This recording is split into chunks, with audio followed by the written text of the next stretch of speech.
A street or satellite view in ScaffoldIQ can be overlaid with an image that the user creates. For example, you could use a drone to take a bird's-eye view of your job site. This is called an overlay. What this can do is provide a more up-to-date view of your job site. When adding a map overlay, the file must be in the MBTile file format. You can create MBTiles using the MapTiler engine app. However, other applications are available. Once you have downloaded the app, you can convert your image, whether it is a JPEG, PNG, etc., into the correct format.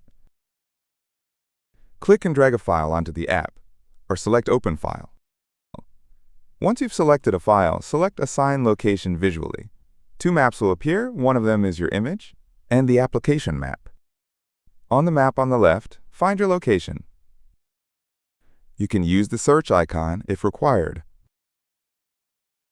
Once found, you can change to the satellite view to match the two maps up. This will make it easier to match your location. Adjust the map on the left so it looks like the image on the right. Click on a point on each map to create the first pair of connection points, making sure you click on the same point on both the map and your image. The first points will be in the bottom right corner. The second points will be on this building here in the top right. The third points will be this building here. And the final points will be on this building here near the bottom left. Points may be added automatically, and you may need to reposition it.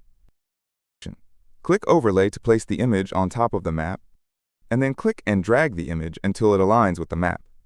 We can see that the overlay aligns pretty well with the map. Once happy, click Continue, and then click Continue again. Select MBTiles as the output format, and then click Continue. Modify the output tile format and zoom levels.